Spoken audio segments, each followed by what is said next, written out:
Hello and welcome to yet another episode of Afroshowbiz News, the show that continues to bring you all things art and entertainment from around the African continent. Now, to keep in touch, feel free to email us at afroshowbiznews@sabc.co.za. Also follow us on Twitter. Our handle is @AfroShowbizNews. Let's get right to it with today's headlines. Uganda's dance group helps street kids.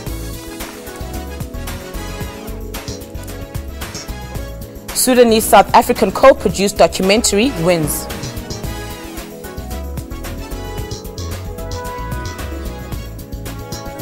Haitian-born American hip-hop mogul lands up in Kenya. A Ugandan dance group is helping former street kids break out of a life of crime and poverty.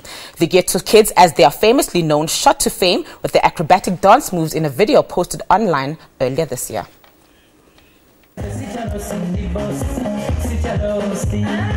They are between 8 and 14 years old of ages and have won fans across East Africa through their performances. The Ghetto Kids' popularity began after they posted a video on YouTube in January this year. Journalist Brenda Banura was the first person to interview the kids. From the story that we did, we learned that this is how some of them were not going to school, and now they are going to school just because of that video, because that video has opened very many doors for them. Alex Mpija is one of the principal dancers of the group. Most of the Ghetto Kids come from impoverished neighborhoods like this. My life is a lot better. Today we can all sit at home and have lunch as a family. In the past, I was rebellious beyond imagining. Alex lives with his mother Nakito Harriet, and she says she has noticed a significant change in his behavior since he joined Ghetto Kids. He used to be accused of committing crimes and I could not defend him because I often did not know who he was. But these days everyone is running to me to say only good things about him. I am so happy. To perfect their moves, the kids practice almost every day with their instructor and mentor, Dawuda Kavuma. Generally, we are very happy and we thank God for all what He has provided and for the way He has made us today. The group has now 20 members since its establishment in 2008. The money they make from their performances is used to buy costumes, pay for school fees, and to help support their families. Veteran Oliver Mtukudzi has expressed his disappointment over the biography Tuku Backstage. The biography is written by journalist and former Tuku music staffer Shepherd Mutamba. Mtukudzi denies authorizing the sensational account as claimed by Mutamba. Extras from the book, which are scandalous about his life, have left many shocked. Tuku was shocked himself about what he discovered on the biography. The journalist used to work with Tuku Music as a documenter for their website and other publicity materials. According to Tuku, 2 years ago, Mutamba approached him and said while he was working for Tuku Music, he had been simultaneously writing a biography about him and wanted to publish it. The Zimbabwean musician said he was taken aback as Mutamba had never mentioned this to him before. Nevertheless, Tuku did not approve of his biography being published without him having gone through it. He maintains that Mutamba agreed to this and said he will bring the manuscript to him when it was ready. The book is based on intimate information about Tuku and of which Mutamba had acquired while working with him. Some of this information was acquired in confidence during conversations with members of Tuku's family and team. He said, "I felt betrayed by a man I had trusted so much and brought into my inner circle." The musician is currently consulting with his lawyers on the action to take and still continue to keep his fans happy. He extended his gratitude to everyone who has supported him during this time.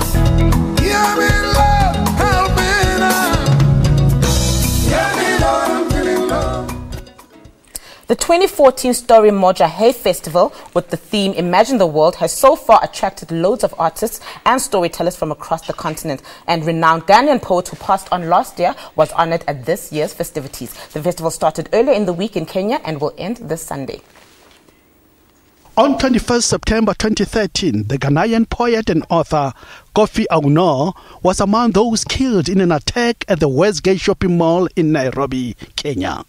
he was in the country as a participant in the Story Moja Hay Festival. Auno is best known for his books such as The African Predicament, Messages Poems from Ghana, and The Earth, My Brother, among others.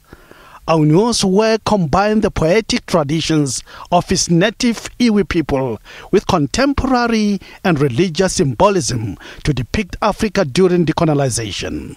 So it seemed fitting that he be honored at Story Moja, which is a festival that brings together and celebrates critical thinkers and great minds in storytelling.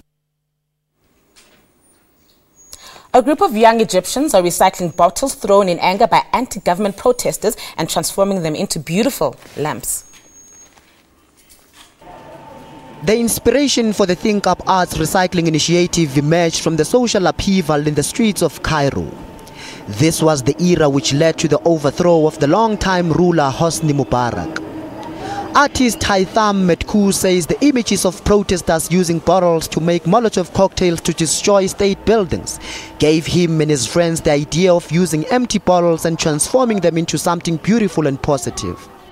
We took the bottles that were being used by troublemakers and began using them for something different. The same bottles that were used for vandalism.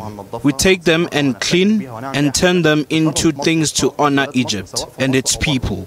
Think Up Arts founder Ashraf Salem wants to go further and promote a recycling culture in Egypt as a means of addressing the country's burgeoning waste problem. Recycling attracts a large market. A lot of people like recycled products. So we thought, why not combine recycling and creativity? The artists carve intricate designs on the bottles which are used as a base for table lamps, and each one is unique. The venture, which started in 2013, also offers customers the possibility of personalizing the designs to reflect a special occasion or a favorite saying. We'll now go for a quick ad break, but do stay tuned for more.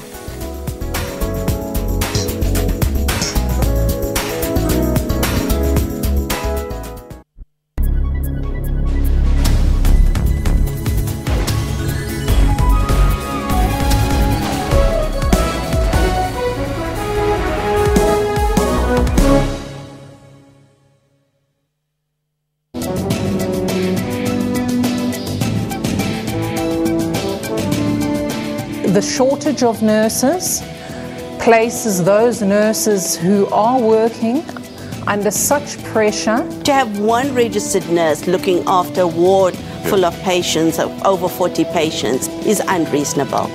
But Africa has made tremendous progress.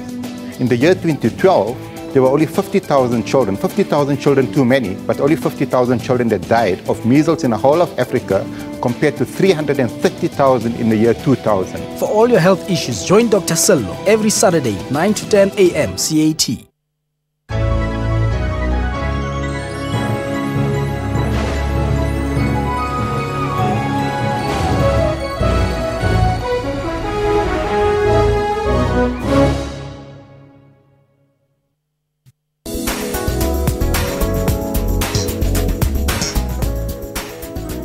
Welcome back. The Sudanese-South African co-produced documentary film titled Beads of Antonov won at the Toronto International Film Festival in Canada. The festival ended this week.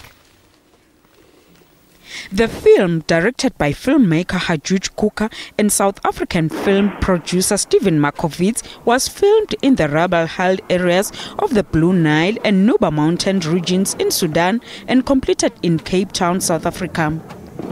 Beats of the Antonov tells the story of the people from these regions in Sudan and reveals how they cope with civil war. Music, which has traditionally always played a role in their culture, now has a new role in a society challenged by war.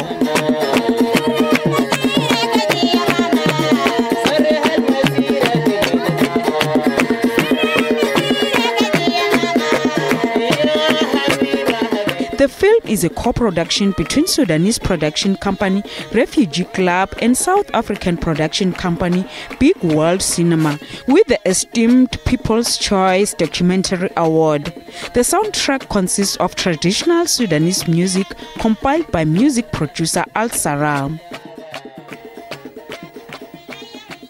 The Tribe One Dinokeng Festival, to be the first of its kind in South Africa and Africa, has been cancelled. It is alleged that the city of Tshwane is being blamed for failing to deliver on time as planned. The event was going to be the first mega multi-day music festival to be hosted in Africa. The aim of the festival is to awaken the cradle of music, where music tribes from all over the planet come together every year as one tribe in Pretoria. Organizers of the event yesterday confirmed the cancellation of the festival. They said the city of Tshwane fell behind schedule and making it impossible to stage and deliver a festival to the scale and quality planned.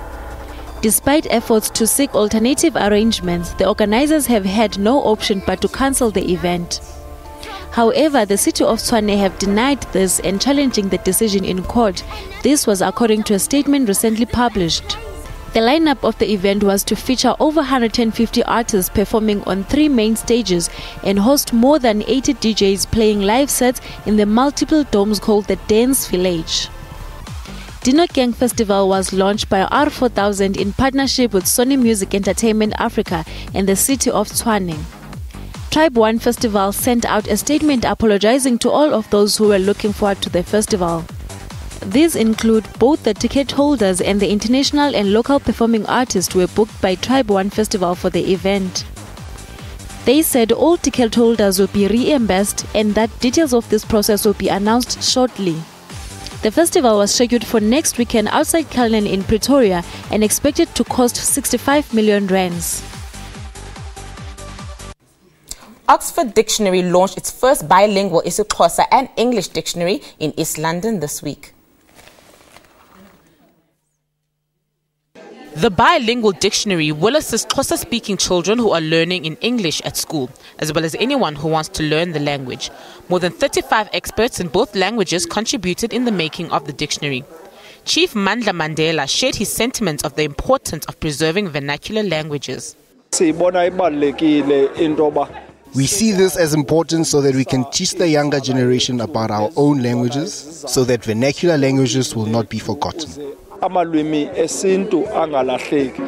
Oxford Bilingual School Dictionary is the first of its kind to have been made. Learner Musa Nojaduka said she has been waiting for this type of dictionary. I feel very happy that it will help better my knowledge of the Xhosa language. Steve Celius, MD of the Oxford University Press Southern Africa, was also one of those who were in attendance. Bilingual dictionaries are essential when you work in an environment which is multilingual. For learners who speak isiXhosa as a home language, most of them will have to learn their core curriculum subjects in English. And at the same time, there are lots and lots of children who are going to be learning isiXhosa as a second language. And Oxford University Press is about supporting language. At the launch, 600 copies of the dictionary were donated to the Nelson Mandela Institute for Education and Rural Development. This is an Eastern Cape-based NGO working with rural communities to create rich classrooms that promote literacy. Titled The Texture of Shadows is Mandla Langa's latest book, and it was launched this week at the Constitution Hill. The book is portrayed with a combination of sensitivity, honesty, and how power transforms the most humbled and mild-mannered of us into despots. He now joins us from our Sea Point studios in Cape Town. Hello and welcome to Afroshowbiz News. Hello, and thank you for inviting me. Thank you for coming, Tatu Langa. Now, is it correct to say that the novel focuses on your own personal experiences? I suppose all novels do take certain autobiographical facts of the writer, but in the main, it's also about the lives of people that I've observed throughout time. Now, Tatu Langa, how long did it take for you to put this book together? The mechanical act of writing took about 18 months to 2 years. But the thinking of the story, the conceiving of the plot, that must have taken just about half of my life, really, because the book was being written in my mind, in my travels throughout, and when I was back here in South Africa. Now, Tatu Langa, why did you think it was important for you to embark on such a book? I think it's very important for us to tell our stories for the simple reason that we have always been depicted and our stories have been told by other people. I think someone once said that we'll only know the story of the lion when the lion tells its own story and the story is not told by the hunter. Now, reading your book, one often gets the feeling of the lack of anger and resentment, considering the experiences that you have gone through. And why is that? I think anger or resentment are wasted emotions, because by the time you are dealing with it, the person or the people that you are angry at are no longer really dealing with it. So it's something that you just need to get over very fast, or use anger and resentment creatively. All right. Now, do you have maybe any plans of taking the book further, say, turning it into a film? A few friends of mine, including Mickey Dube and Dali Tambo, who are involved with filmmaking, are discussing with me the possibilities of turning the book in its entirety or in parts into some mode of film or something like that, or a series. Now, putting together such a book really needs some thought and a lot of time. Now, what were maybe some of the challenges that you came across while you were busy writing the book? I think there are sections of Angola that I had sort of forgotten, but I was lucky that in 2011, I was able to go to Angola, to Luanda, to the 55th anniversary of the MPLA.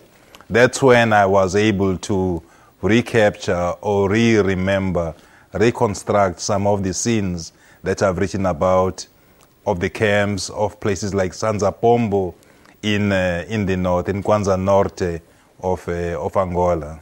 All right, now those were some of the challenges.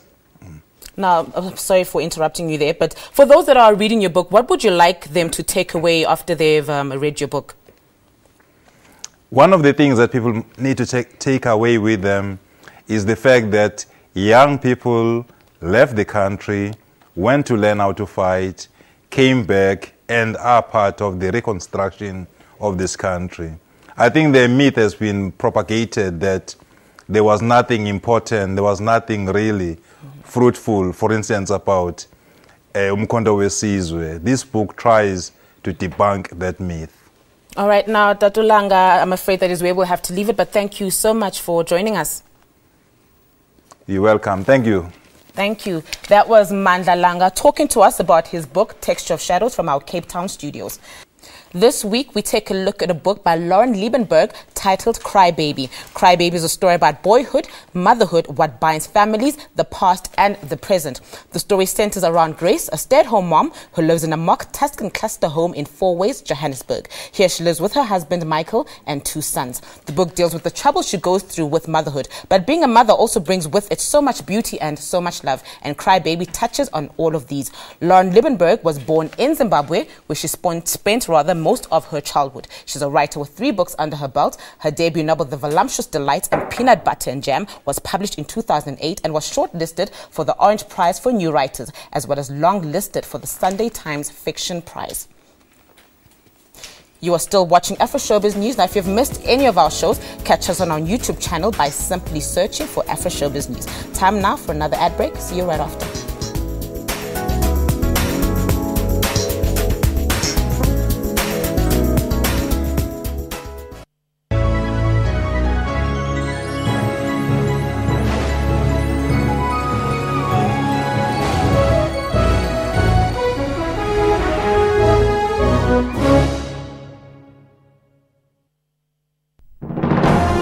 Zoom into Africa. This is the Kingdom of Lesotho. The leader is King Letsie III. The Kingdom of Lesotho attained full independence on 4th October in 1966. The population is more than 2 million people.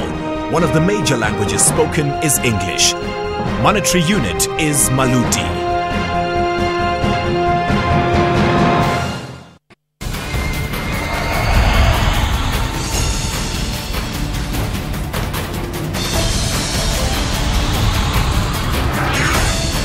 SABC News, we've got Africa covered.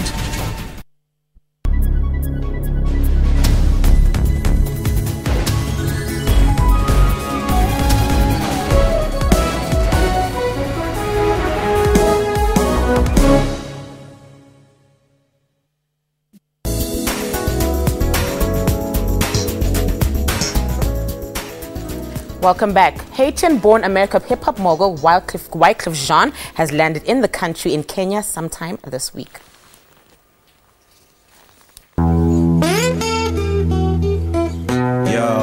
The perfect gentleman music star and former member of the music group Fugees has landed in Kenya ahead of his recordings at the music show Coke Studio Africa Season 2. Though his arrival is low-key event, Kenyan entertainment guru Buddha Blaze took to his Instagram to announce the jetting in of the award-winning artist. For me tonight, girl, I want you to know that I love you. During his brief stay in Nairobi, Wyclef will shoot the final episode of the music show alongside with a stellar cast of other great African acts who will also be flying in for the grand finale show. Also in the final cast will be Kenyan artists, among them Rabbit, Fena, Victoria Kimani, and J.A. It's gonna give me life. However, apart from his shoot at the Coke Studio, no other performance has been announced for him during his current visit. He visited Kenya for the first time in 2009 for the MTV Africa Music Awards alongside Senegalese-born American singer Akon. To warn me about, man, I'm in trouble. I'm in real big trouble. If this is the kind of love that the old folks used to warn me about, man, I'm in trouble. The School of Photography at the Market Photo Workshop is currently exhibiting the young work of young photographers. The institution trains young photographers, ensuring that visual literacy reaches neglected and marginalized parts of society, and is dubbed My Joburg a Short Change. Now today in studio, we are joined by one of the young photographers, Akona Kenko. Hello and welcome to Afroshowbiz News. Hi. Thank you for coming, Akona. Now, Akona, tell us a bit about My Joburg and Short Change. What is that workshop about? So My Joburg was photography, was an exhibition around contemporary art in South Africa, which was commissioned by a gallery in Paris called La Mise en Rouge. And Short Change was a part of that, where it was showcasing young photographers from South Africa as part of the Market Photo Workshop. A lot of them were students and alumni of the photo workshop. All right, now, Akona, when did you join the project? I joined the project in 2012. It was as part of the French-South Africa exchange season, 2012-2013, and we were asked to participate and talk about what Joburg means to us, and that's how I got involved with it. All right, now, Akona, take us through some of the work that you are currently exhibiting.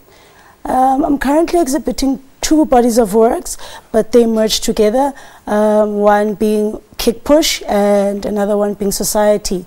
They both talk about skateboarding in Soweto, particularly in townships that are not built for skating. Mm-hmm. Now, Akona, tell us, what kind of a photographer do you think you are? It's hard to say what kind of a photographer that I think I'm interested in a lot of things.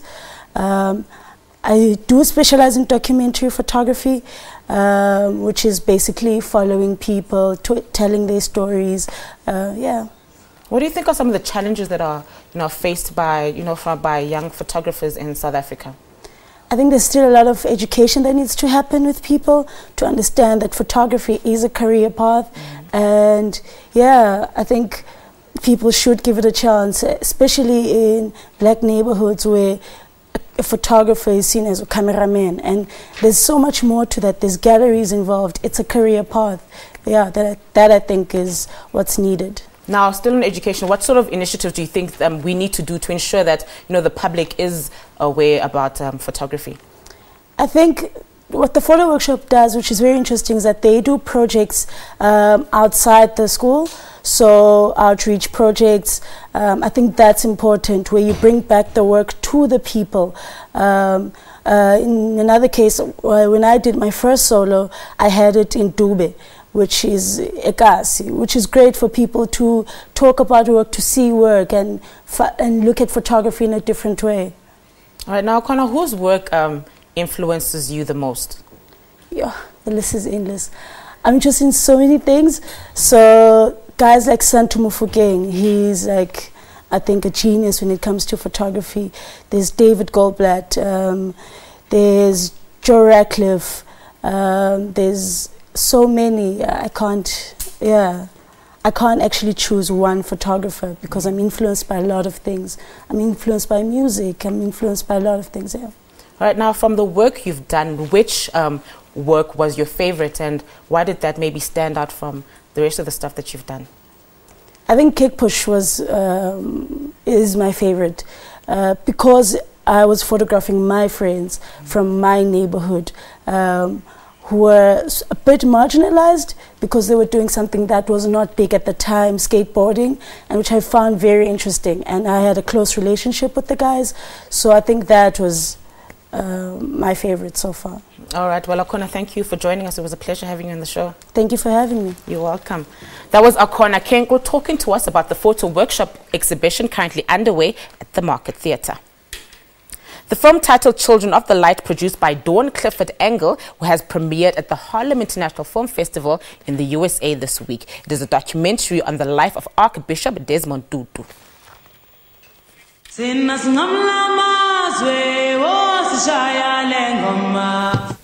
The premiere of Children of the Light was timed to coincide with the 28th anniversary of Tutu's enthronement as the Anglican Archbishop in St. George's Cathedral, Cape Town, in September 1986. Our struggle is going to succeed because it is a just struggle. This 90-minute documentary is an ambitious project, and it takes us from Tutu's early life as a young man shaking his world and being given a scholarship to study at King's College in London, through his rise to the top job in South Africa's Anglican Church and eventually to his impact on the nations of the world. As the Archbishop-elect in 1986, Tutu was like a human shield, constantly confronting apartheid police and soldiers to prevent even more bloodshed. He even confronted roadblocks in crossroads to persuade heavily armed police that they should allow peace talks in the embattled community. I would just like to apologize. The exhibition by Akona is currently at the Market Workshop and not at the Market Theatre, as said before. Now we have come to the end of our show, but be sure to catch the repeat every Sunday at 2 a.m. and again at 1:30 p.m. Now from me and the rest of the Afroshowbiz news team, it's thank you and goodbye.